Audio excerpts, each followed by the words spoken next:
Today on Gamer's Couch, Caverna, Cave versus Cave. First Splendor, I guess. That's the subtitle. It's really deep down in the cave, that subtitle. Could also be First Wealth. We don't know, because this is obviously the German version, so you have to live with Caverna, Höhle gegen Höhle, Erster Wohlstand. Episode 1. No, it's Epoch 1. Should have started with episode 4, really, Uwe Rosenberg. That's how you do things in a proper trilogy, I guess. But we don't know if it's going to be a trilogy. They never said. It has to be. It has to be. You don't bring out a game and then say Epoch 1 and then don't follow that up with anything. No, that's true, but it could be 10 that are planned right away. 3 is a very nice number, I know. It's very pleasing to the human brain, but not everything is in 3s if it is in multiples. Call Uwe and ask him what he's planning. These things are always planned in trilogies, and then when the third part is going to come out, they decide to split it in two. I know, yes. So which is not pleasing to the brain. There's 4 going to come out. And with this, since this is the 2-player version of a proper board game, you can then go back and say, well, regular Caverna was always better because the adaptation from the 2-player game from the original board game is lacking some crucial character that was important to... Please don't make any... I'm sorry, I feel some coughing coming up because I'm laughing already, or try to suppress loud laughing, so I gotta have... another cough drop. I'm sorry, keep going. No, I'm done. You're on a roll. Keep going. No, I was done. I was just telling you how it is. Now, we of course are totally right with what we assume, because we are Sarah and Daniel, the weirdos on the internet that have... Who don't know Uwe Rosenberg, which does make this a little bit kind Was I convincing? Probably not. At least, well, I don't think so. Anyway, welcome to the show. Welcome to Gamer's Couch. It's time to talk about the 2-player version of Caverna. If you're new to the channel, or if you happen to see us on my new home for this video podcast called Vimeo, and you don't happen to be one of the transfers from YouTube, welcome to the channel. Love to have you here. We're just 2 weird people having very important opinions about board games. Very important opinions. They're crucial. They're essential to your life. Let me tell you. They're market defining. They're health defining too. True. So we're talking board games, and we go about it every week pretty much like this. We talk about the game first. Rules and gameplay is the name of the section. We show you the game, we play a few turns, and we give you an overall overview of the game, telling you what it's all about so that you get a good feel for what this game feels like, what it plays, and if you might be interested into purchasing it. See, I said weirdo. I wasn't mean. It's just a simple fact. Then we go on into telling you what we like or not like, which is our second big section. And we finish it off with a thumb rating to give you just a frame of this is what it feels like. Then you can watch the rest of the video, scroll back if you like, or not, whatever. And then we finish off with funny stories and experiences, where we really just talk about what we experienced while playing the game, any funny things, any really not so funny things. We share those with you, and every other week we do have a teaser for another board game show for me, which will not move to Vimeo with me. It will stay on YouTube for the course of its run, and it's called Draw for Initiative, and there will be board game art to be published and released into the world for your pleasure. And we have a week this week where it's time that he has to guess what game is going to be published next Wednesday. So I did a lot of talking now. Now it's your turn. Are you ready to go deep dive, very, very deep dive into Caverna Cave It's versus cave. like spelunking. The first, what was it, wealth thing? The third subtitle, we're Epoch. almost at the core of the earth. We're really deep. Epoch 1. Yeah. Section 1, rules and gameplay. So, welcome to a different kind of Caverna. As Sarah said, this is the two-player version. In fact, it's also a one-player version, so it's one and two-player. So it's a Han Solo episode 4? Now you might say, wait, isn't Caverna, like the proper Caverna, also playable with one and two players? That is correct, but this is a way faster and shorter game that actually just focuses on a very few parts of the big board game.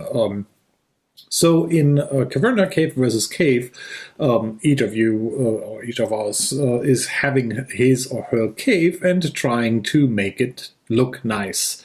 And at the end, it's not looking nice. Again, it's victory points. I'm not trying to make anything. It's victory points. You try to get the most out of them. This time you get victory points for building kind of stuff in your cave, and the more stuff you build, the higher the number is, the more you win. It's that kind of game.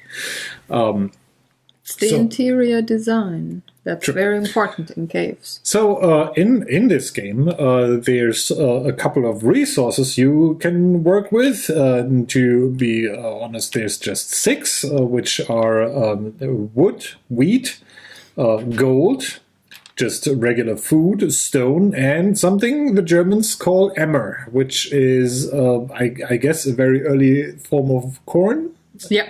It's also called Urkorn, which is pretty much the first. That's the first kind of wheat the first ever. Schnapps you're drinking is called the Urkorn, because that's the one you very early. That's the one you still remember, and the rest you don't. So corn is a specific type of schnapps, I guess. So that's always a fun joke in a language we are not speaking right now. So, but it is a German lesson. Yes. So these are our 6 resources. We have this shelf here, which kind of just indicates how many of those we have. Except for gold, you can have a maximum of 9 of each, which kind of tries to tell you already you don't want to hoard them, you want to spend them. It's like the spending money to get more money kind of deal in this. Now, we have one starting player who's having this rooster. Well, You're going to be the first rooster. I'm going to give myself this. And we also have this track of actions that we can select. And it is something where you can take away an action from another player. So if you use an action, the other player does not have it for this round. The game is played over a couple of rounds. Each consists of 2 or more turns. We'll get into that once we get into these higher number tiers. First order of things, if you start out, is to flip over the next action tile, which reveals what we can do in addition to the 4 base actions in this turn. And this is as good as a point as any to tell you what actions are there. So these 2 are actually quite similar. Both give you resources of the kind it denotes. So in this case, we have wood here, wheat and emmer here. And they also allow you to use one of your rooms. Now, we both started with the entrance to the cave, which is the entrance cave, which allows you to grab one of those 4 resources if you want, but you have to decide which one you want to take, and that's it. Here we have the pickaxe, which allows you to excavate stone from your cave and make it look nicer, or actually have more room to build rooms in there. This also grants you a stone, and this means either you excavate 1 room, or you pay 2 food and are able to excavate 2 rooms, which is obviously better. And then here we have our action that lets us actually build rooms. In this case, you can build up to 2 rooms. For the first, you can either pay as many food as there are dwarves. And currently, since we are at the beginning of the game, we have 2 dwarves. So this would mean pay 2 food to build one room. And then we have the option, if we want to either pay 5 food to build another room, or to pay 1 gold to build another room. The new action that showed up here is called building a wall in translation, or I guess this might be masonry or something like that. Can't read it. I have a glare and it's too far away without the glasses. It's something Sarah is familiar with. It is a German Mauerbau, which is something East Germans know a lot about. West Germans kind of too, because they were on the other side of the wall. But if you are living in the Americas or the America, the United States of them, you might also have heard about building walls. So in this case, this also allows you to use 1 room, grants me either a wood or a stone, and one of these wall pieces, which you can place anywhere on your board. Well, not anywhere. You place it in between these rubble lines between rooms, but you can place it even in a space where there's still stones blocking the pathway. Why you want to do that, you ask? That's a great question. Because if you build a room, you get to pick one of these rooms that are available here. And these are starting rooms. There's more coming into the game later on, because there's rooms under these tiles. And whenever you excavate someone, it gets turned over. Someone? Who do you want to excavate? If you excavate one, then... I understood if you excavate someone. I was just, whom did you bury? No. So, to build a room, you have to pay the resources that are on the room, in addition to whatever the action says, because there might be other actions later on that also lets you build rooms for less or more or whatever. So if I want to build this shelf, this costs 1 wood. And then gives me a new action that I can trigger with these action tiles. But there's another requirement, and that is the wall setup. So this room needs to be built in a place that has exactly 1 wall and 3 empty spaces. So if you take a look at my board, I have 1 wall here at the edge, and these 3 are emptied, even though there's still rubble over here, but they are empty, because if I would place, let's say, a wall like this, I would have 1 wall here, 1 wall there, and these 2 are empty.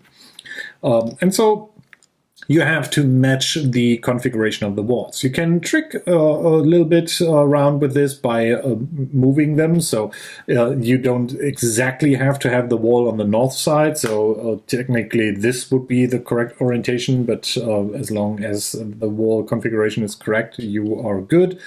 Same for stuff like this. So you don't have to have the north and the south. You could also have the east and the west walls. On the other hand, if you have the corner pieces, those 2 should be on a corner and not opposite to each other. And then you have some that have these white walls, which are optional walls, meaning you can place this in a space with either 1 wall or with 2 walls if they are in a corner configuration. And this one is actually pretty hard to build. Because this requires you 3 walls and an open space. So either you excavate down here to get this space, or you have to pick up a couple of walls to be able to configure that setup that you want. With that being said, there's only one more thing. There's a free action that you can use anytime. That is the one up here, where you can exchange wheat, emmer, or gold for 1 food at any time, which comes in handy if you want to do some cool building stuff or something like that. Actually, I think I want to start. So the way this works is you pick one of the actions, and then typically you would play opposite to the other player and not in a set up where we are sitting right now. So you draw the action to your side, so you know what action you took. I will just resort to, if I'm picking the action, I'm shifting it away because I have the long arms, and Sarah. Yeah, otherwise I would have said one of us exhausts the action and the other one doesn't. So just for demonstration purposes, I will start with this one, which is certainly not the best to pick for first, but just to show you how this works. So this gives me a wall, which I'll be placing soon. I can decide if I want to have a wood or a stone. I think I'm going with a stone, and then I can use one of my cave actions, which would be this one. And you also need a cough drop? No, I think I'll go with an emmer and be done with this for now. All right, I'm going to dig. Do you want to? So there's one more thing. It's not a big thing right now because we only have one of these cave actions on here, but later on there are tiles coming out that allow you to take multiple actions. You have to, or you're only allowed to use each room in the cave once per turn. Now this might be a little bit confusing, but what I haven't said so far is how many turns you have. Well, at the beginning of the game, since you have 2 dwarves, each of us has 2 turns per round. So this was our first turn that we took, and now our second turn comes. After that, we will go forward and go into the next round, which will reveal the next tile, and then have 2 turns each, and so on, with the only thing that the starting player changes. That will change once we get into this area, where each of us has 3 dwarves, which means that, for example, this action becomes more expensive, but it also means that each of us gets 3 turns per round. Now, the important part about using these actions is you are limited to using each room once per turn, meaning you can use it on subsequent turns multiple times, but not just in the same turn. Okay, so I did dig a hole, and you have to be in line of sight and adjacent to any free spot. So I could have taken this, and this. Correct. Spot, and I chose this one, and the room that appeared is the let's have a victim slaughtered kind of a room. It's a sacrificial. That sounds way nicer, but I'm thinking old Greek or old biblical times. It's just slaughter. Yeah, you just throw a bunch of wood and food in a corner, and then you get 3 gold. Yeah, or you slaughter one of your animals and have a Jackson Pollock kind of cave. Looking no. So just they're vegan then. To give you an idea what types of actions we have here, I haven't said that so far, but this, for example, means that you get to up that resource to the position of 3, regardless on what position it was before. So if it was on 0, you can move right straight up to 3. This allows you to do the same for 2 for one of those 4 resources, because there's a little division sign in between. Others like these are you exchange one of this and get one of this, or you exchange 3 of this for 2 of this. This lifts all those resources up to 1. And this one means you have to exchange one of these 4 resources each to get the thing that you want to have, like a bundle of wares. Just to show you how to build something, I will now build something by using this thing that allows me to build something. It's an action tile. It's an There's action words tile. Yes. for it. So what I'm going to do, I want to pay 2 food for that, but I only have 1 food. But I can, as this thing here says, exchange one of my wheats for food. So I have now paid the 2 foods that are here. For the 2 dwarves that I have, now I can pick one of the rooms that I want to build. I'm going with this spinster wheel, Spinnrad. It's spinning. It's something you use to make. It's gonna be on the screen because I'm blanking. It's what's garn in Yarn. so this is something like a yarn spinning wheel.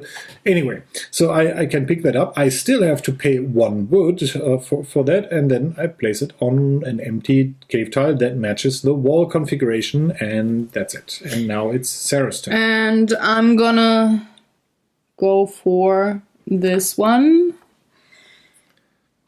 1 for this, 2 for this. I hate that.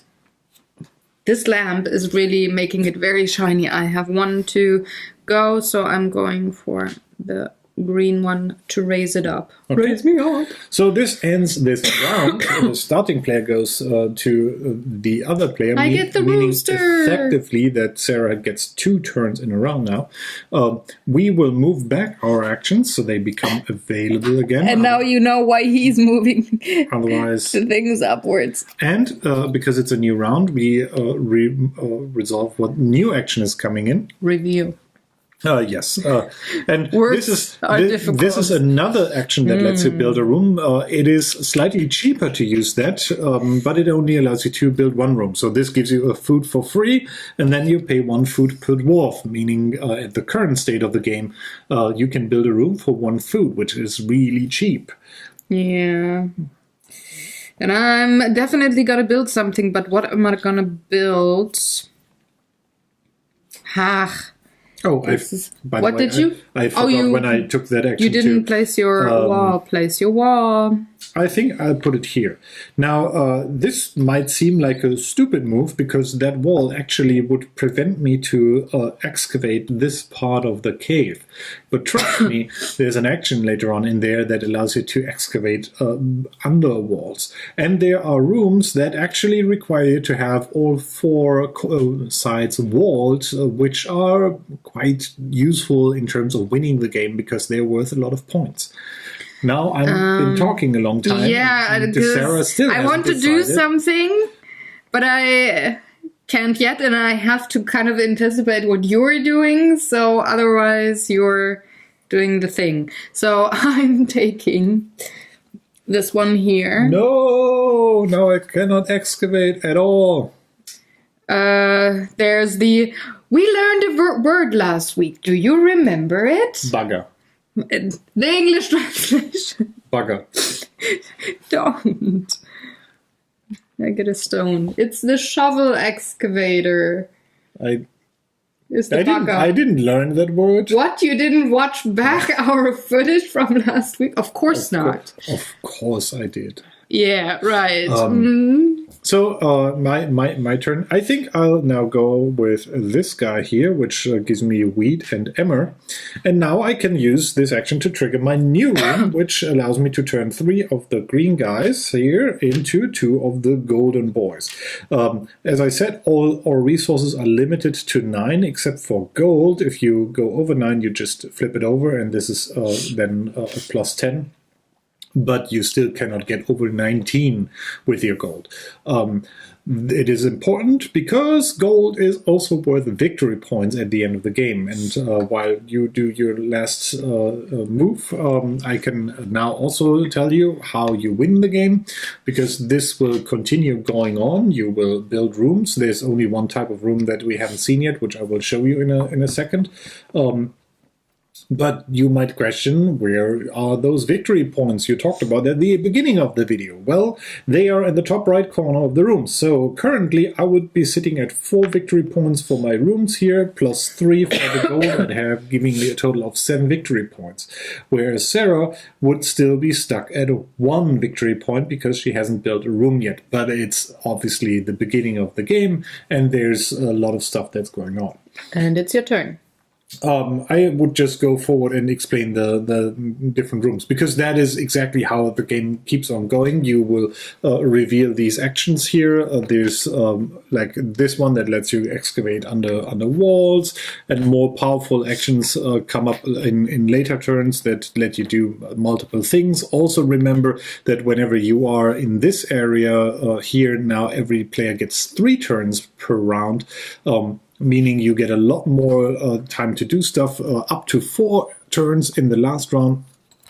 A little caveat, so to speak, this last action can only be used by the player who has the most gold at that point in time. And you have to explain the blue rooms. And there's a new type of room also hidden under these tiles, which are the blue rooms, which effectively not only give you victory points, but give you a passive perk that triggers whenever the condition on here is met. So in this case, if I'm using the Unterholz-Aktion, which is this one here, every time I use that action, I can exchange 1 food for 1 gold if I want to, which doesn't sound too great, but gold is really useful in this game. Because victory points. Because victory points. Also, later on, you might be really looking at this pay just 1 gold to build a room action, because the more dwarves you have, the more expensive the other action is going to get.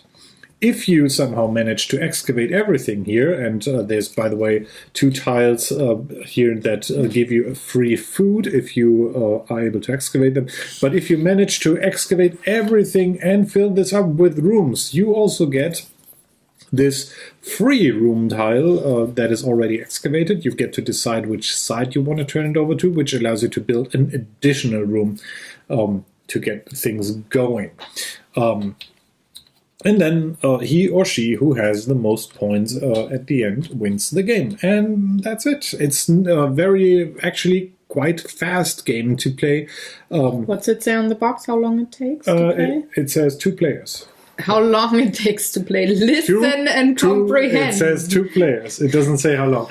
Actually, let me check if there's a. So this says 20 to 40 minutes, which I find correct. I think is a pretty good guesstimate of how long this takes, because without spoiling too much, we had some games that were rather short and some that took a little bit longer, depending on how much you want to try to plan ahead that stuff. Especially if you get into these later actions like so that allow you to use multiple rooms, and then you get to, okay, in which order do I run these to generate the resources to use up in the next room, and that sometimes gets a little bit fiddly. And how likely is it that the other player wants to have a certain action right away, and can I do things then, or am I stuck then? True. So that being said, however, this is by far not as terrible in the analysis paralysis department, meaning you get stuck on not being able to decide what you want to do. Then let's say the full Caverna. I don't want to actually say full board game, because this is a full board game, obviously, as well. But like the big board game Caverna that just gives you a ton more of things to do, while this just focuses on building your cave, decorating the interior, and getting some victory points.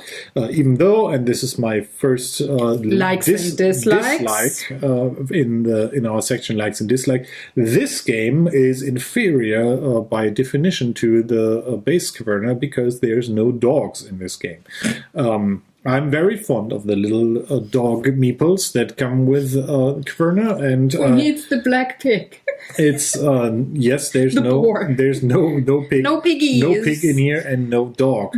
There's still hope that they will and fix no pumpkins. That they will fix that in the prequels. No, this is obviously since this is Epoch 1, there will be no prequel, I hope. But maybe in a later epoch we get to focus on farming and herding animals, and or maybe going on an adventure. Maybe that's what the trilogy is going to be. I don't know. That's what I would guess if there's more stuff like this coming. So coming back to what this does, I think what I do like about it is that it is a very kind of streamlined, focused version of the actions that you get from Caverna with building your little rooms. And the rooms, to me, in this game actually feel a little bit more meaningful than they do in Caverna. Yes, they influence in base Caverna what you're doing and how your strategy is going and what bonus you're getting and what stuff is easier for you to achieve, but to me, the rooms in base Caverna feel like a little kind of stepping stone on the way where you want to go. Here, they are doing something very important to your overall strategy. If you don't have a room that allows you to maybe use a specific resource that is generated by another room, that might really impede your plans and keep you from going. But then you could also decide, do you want to go for the gold here? Do you want to build a lot of rooms? Do you want to build just a couple of rooms but go for the high value rooms? Do you want to try to get a couple of the blue rooms first, even though, and I forgot to mention that you are limited in the use of blue rooms. You can never have the same amount of blue rooms as you have orange rooms, or better said, you have to have less blue rooms than orange rooms. And don't say that quick because then it sounds like shrooms. So there's different variations in here. Also, the setup with the 2 and 3 tiles, the action tiles, is random each time you play the game. So there's a little bit of variance in there, although you probably have a pretty big advantage if you know what actions are in the game. So you want to play this a couple of times. And then it's just a matter of, okay, if these 2 came out now, then I know for sure what the third is going to be. And that is also something I sometimes like in a game. It depends if you are able to play a game like this quite often with the same person. I think this can be very enjoyable because both of you learn the intricacies of the game and what it means when one tile comes out and what not. But once you're there, you pretty much crack the game. And after that, it could very well be that you go for a specific combination of things all the time. Or it's very likely that you don't have the exploring feeling anymore, or the trying to figure out how to play this game optimal and how to get the most points. But then you're just waiting to get that combo done, and whomever... Yeah, I kind of agree because the bigger randomization comes from these room tiles. As you can see, there's quite a lot. They all do different things. Some of them, like this blue one, has interesting combo opportunities by just raising the amount of actions you can do by using these tiles, which is really useful.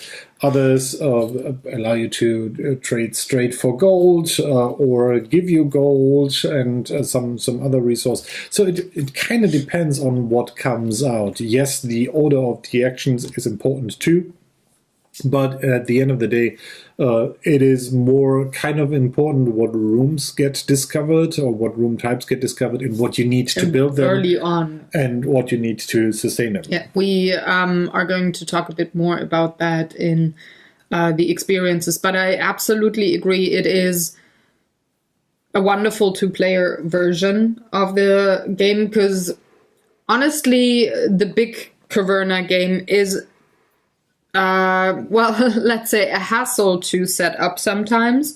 And when you play it with just 2 players, I sometimes don't want to put in the work to set it up for just the 2 of us, whereas this one here is played in, maybe a third of the time. It is made for 2 players. It's made to be played quickly. And I think you could make the point that this is only a third of the gameplay of Caverna. Exactly. But it does scratch the itch that Caverna does for the caving part, not the farming part here. Well, not at all. Obviously. Also but the adventuring.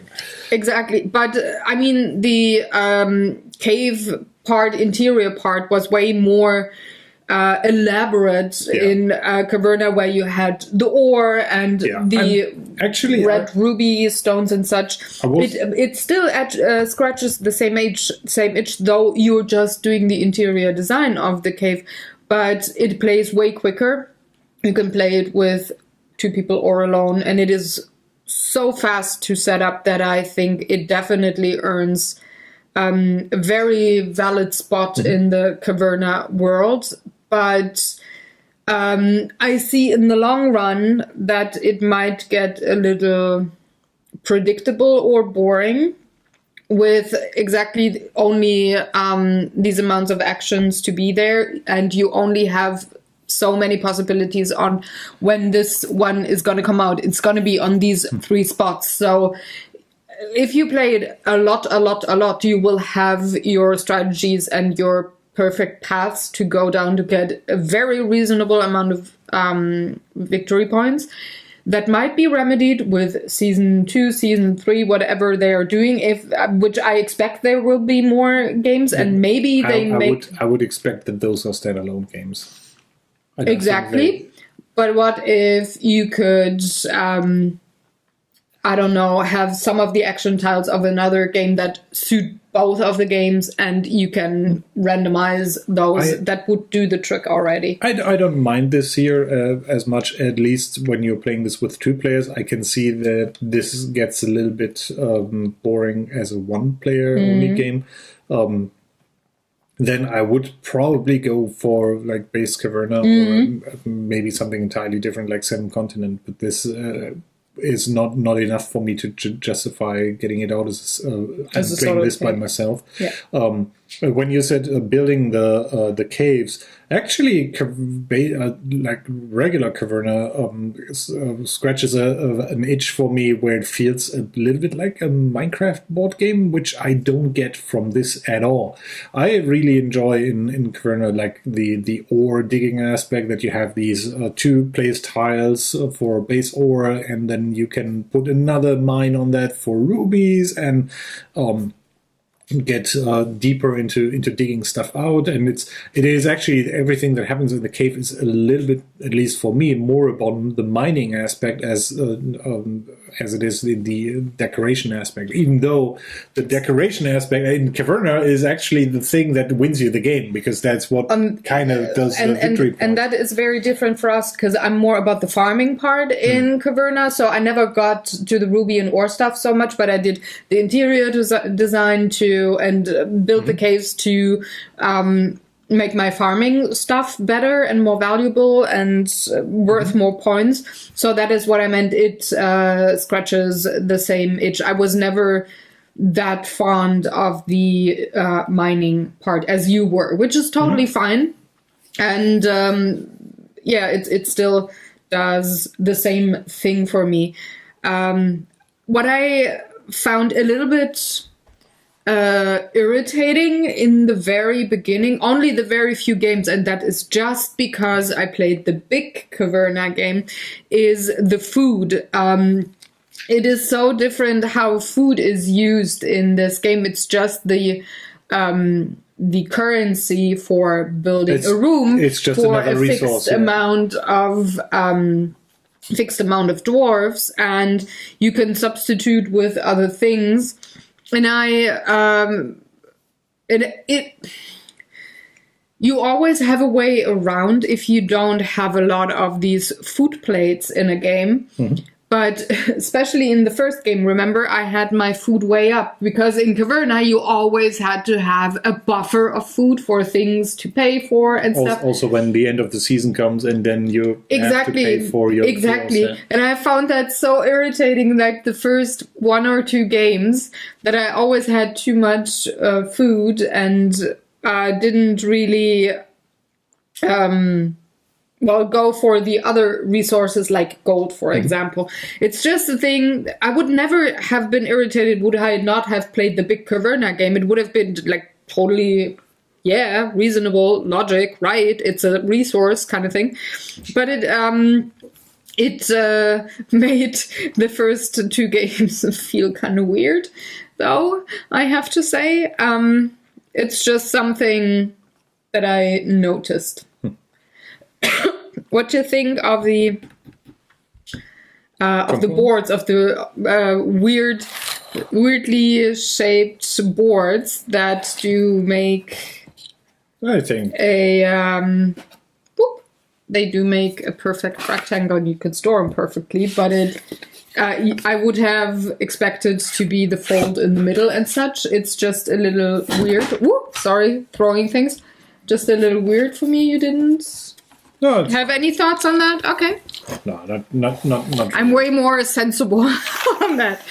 When this is weird. But I do like the components. Oddly enough, this game comes with wooden pieces for most of the resources, except for food and for gold. And then there's a replacement of these, like a set of small tokens for them as well, like these or these. If you that's a weird choice. It's almost like, okay, we tested this and found out that a lot of kids were putting those in their noses or something like that, and they got lost. By the way, did we say age? Since you just said no, because it's 2 players. Can you please say the age? I think it's that the dwarves have to be. It's 12 and up. So they would not put this in their noses anymore, I think, unless they're stoned or drunk, maybe. I don't know. But it's still a weird choice to have the little cardboard chits and the wooden pieces. I mean, maybe they just had some randomly I don't mind, but no, not at all. In terms of components, where you're like, do I really? So there's also these action tokens in here, and supposedly those are there so that you can mark rooms that you have been using during your turn, which. To be honest, I never in this game ever had a problem where I forgot in the very same turn which rooms I've been using. If you were talking about using up to 4 rooms, maybe with 4 rooms, but even that requires you to have this blue upgrade that actually gives you a bonus action, and then to use the +3 thing. But yeah, it's no, I don't have it. It has to be in your stack. It has to be, it's this one. So if you're using this tile together with the 3 action, you get to 4 actions, and then maybe. But I don't. I think they just had empty space on the cardboard and chose to not let it go to waste and just punch out something that is useful. And I would guess the same is true for the small wooden tokens, because these are a lot nicer to look at and to handle than the other ones. Actually, I'm almost a little bit sad that they couldn't come up with some wooden version for the gold and for the food. Or like the rubies, these plastic kind of rubies in the big Caverna. They could have. I mean, for the yellow one for the gold, you I guess with a wooden piece or with a plastic piece, it's you cannot have the +10. But yeah. Apart from that, this is the same really good production quality that we found in other Uwe Rosenberg games. It's a very sturdy cardboard. The print is very easy to read and to parse. I like the icons in this. It's rarely there's rarely a misunderstanding of what is going on, and even for some tiles where you might have a question, they are explained in the manual, which is also fairly. There's just a couple of pages, and it's pretty self-explanatory on how to do stuff. I think we can do a rating of this game. We can. Shall we? Let's shall. 1, 2, 3. I'm slightly tilted for the point that in the long run it's too predictable for me. Yeah, I don't see that in this case as a detriment, rather than as a way to make this a little bit more challenging or interesting to grow with whom you're playing this game, and this being in parts predictable just means that you are better at, okay, if I do this, do I take the risk of not knowing what other room is coming out, or do I go for this room and because I have to excavate now, because otherwise you take away the excavation action. Can he or she make the resources to buy the room that I actually wanted to buy? So I like that type of interaction. Yeah, let me quickly, before into the experience, to be honest, I didn't mind the deny an action for another player, because the game here is so short and so focused on what you're trying to do. You can't really afford to deny someone an action just for the purpose of denying that action. You still want to focus on what you're doing. So let's move into funny stories and experiences that I keep going for why I think this is quite predictable in the end. I do have 6 rooms here that when they come out, definitely everybody will rush to get them and will try to... you might have an alter ego with you or like split personality. Also, I don't know. Also in the one-player version. And they're the ones that give you gold, that let you transfer or transform these lower goods like woods and ember and wheat and such into gold, or that let you transfer food into gold. And this is pretty much for just 6 victory points and very few resources to actually pay when you build them, except for this one that's 3 gold, yes, and that's a winner. This one is rather cheap. For 1 wood you can, well, transfer or transform all of your foodie things into gold. And once these rooms are out, and since there are 6 of them, but there's a couple more. There's true, these but also I gold. meant that it's predictable at one point that you go down in that path, that you disregard other rooms when these come out, because they give you gold, which are victory points, and they give you victory points themselves when you build them. So you would very likely go for this room with 6 victory points instead of another 6 the victory point worth room that gives you no gold. And that is what I meant with it's kind of predicting. And I saw it when we played. These rooms were out and we were who gets that one first. Yeah, but I also played all the other things were disregarded. I also played this where it was more a rush of who gets to build the most rooms and gets to excavate quicker, or tries to get them. But obviously, yes, you're trying to convert your useless, in quotation marks, resources into either rooms or into rooms that allow you to transfer that into something that is worth something, in most cases gold. What I noticed, which is, I guess, natural to how this game works, is that the blue tiles, if they don't come out early, kind of nobody picks them up because they are not worth a lot of points. And while it sounds cool to have a passive bonus, at least when I played it, it was almost like, okay, we're in the second to last round, and I could pick this up, but I could try to save a bit more to buy a tile that is worth more victory points, and I don't think that I'll trigger the condition that is going on there. So yes, this one is super useful with getting an additional action, especially obviously if you're getting that early on. But other stuff like the prison here, which gives you 2 golds for each every time you build a wall. Which, if you take a look at this, this one actually has you return a wall. So there's only this and the very last action that allows you to build a wall. So if you are lucky and the other player doesn't take away that action during a round, you only get to use that once per round, maybe. So it's not as super useful as you might think. Same for using this action here that allows you to exchange food for gold. Sounds great, yes, but you won't be able to use this action more than once per round. Yeah. So food for gold. This one is actually the one that I liked most. You just get 1 food, 1 gold.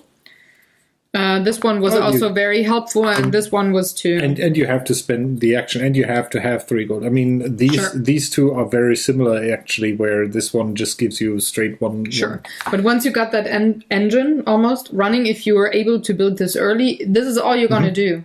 Yeah. And you will very likely win the game. So this is what I meant earlier when I said, once you have that down, once you know one very efficient, probably optimal path, you will very likely spend at least part of your thought process to see, okay, is this out? Is it out early enough? Can I go down that path? If the other player doesn't interfere, boom, you got the game.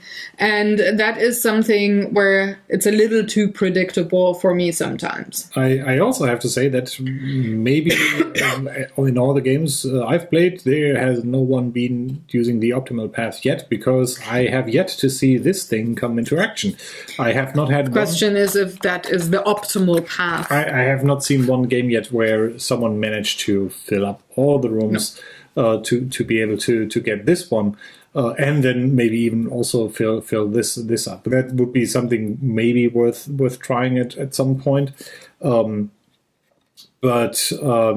Yeah, I don't know if I was missing something there, but I was expecting that this would at least this time would come out at least once or twice. But it's really difficult to get the excavation and the room building started. Exactly, because the other player will very likely do at least one of both things. Yeah.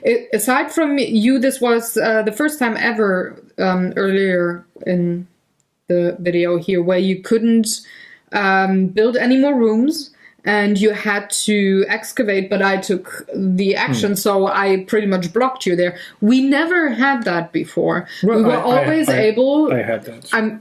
I said in our games. I don't know what you play like in other games, but we never had that either one of us was not able to either dig or do the interior building stuff. So I guess you could play it in a way that you could definitely deny to the point that you're filling up all of your things and the other player hardly gets any rooms. But then again, that's not a lot of fun. And I'm kind of thinking that this extra room is more for the solo variant where you... That could be.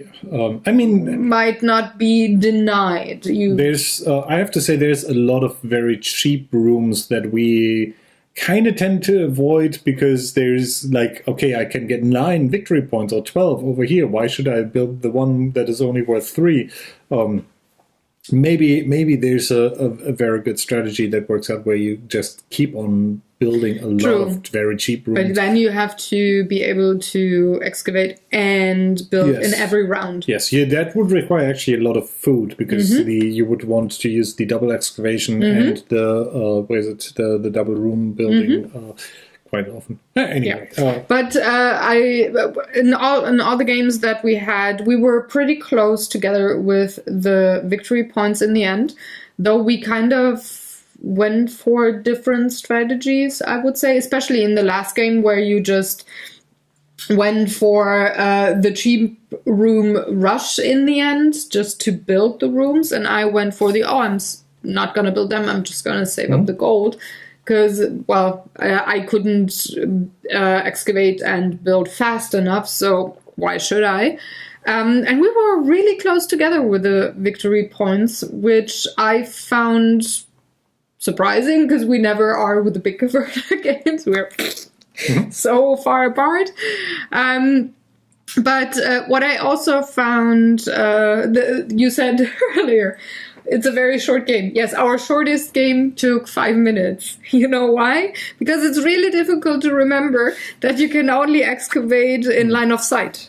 Yeah, I was looking at Sarah's board and how did you manage to get this thing excavated with all of these? Still no, this one was free and this one was, but these two were full. They were not. There were stones. There was no space there. So remembering sometimes difficult, very difficult. Rules are difficult. Yeah, there are more guidelines for me. You know? True. Also, they can go through here. No, didn't count. No, so we had to reset. He sighed very heavily because, that's what he does. And we had to start over, and I think he won the game after, anyways. Right? I guess so. So he's very humble. So we are now going to guess. Again? You are going to guess. I don't have to guess. I'm in the know. Okay. But yes, it's time to talk about another game very quickly. So Wednesday, the video will be published for a new board game to be painted experiences from. And like I said earlier, it will just air on YouTube. I do not move this show to Vimeo. I think that is not a thing against Vimeo. That's just because it's those just, are already done and uploaded, and it's just doesn't make sense to. Yeah. So let's see. It's a game that has also tiles like these, and you build things to hopefully optimally create something. Is it Caverna? No, we already painted that a long time ago. But that game is very special because it does depict history in a very precise way. It's King Domino. No. And Queen Domino. No. And Carcassonne Domino. No. It has very colorful tiles that they also depict a true historic thing. And I hope I was vague enough for you to actually be thinking for once and not just, oh yeah, that's it. Are you guessing a bit? Do you know which game it is? I don't know if I should I go to town on the guessing part. Yeah, sure. Until I make a very major, so to speak, a capital guess on the. You're always. Word. Okay, I was not vague enough. Next clue will be so in 2 weeks the clue will be it's a board game. Is it? is it about history in an Eastern yes bloc country? Yes, at least from Germany's point of view. Yes. If you're living if you're watching this from Japan, then maybe it's more a Western country. Yes, I guess. Yeah, you know it now. Well, I guess I could say it, so that it takes the history and the game takes place in Poland, right? Yeah. And it is very much like a SimCity game. I guess. Yes. Okay. So yes. That should. There's guessing on my part too.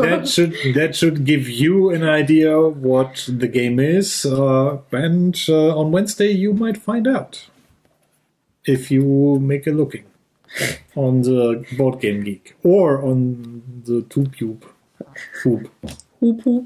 Yeah. So yeah, that's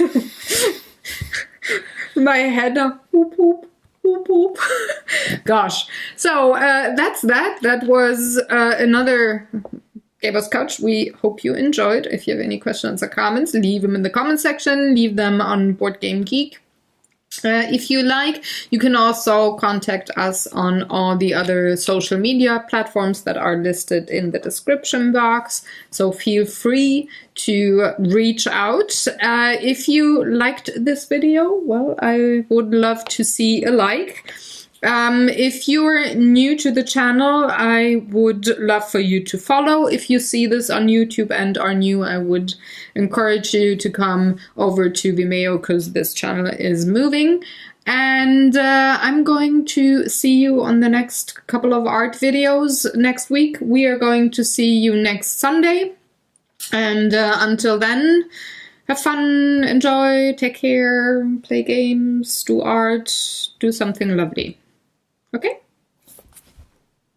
Do the waving. Goodbye. You know, we practiced this week. Come on, show off. You can try Goodbye. again. Bye. On your face.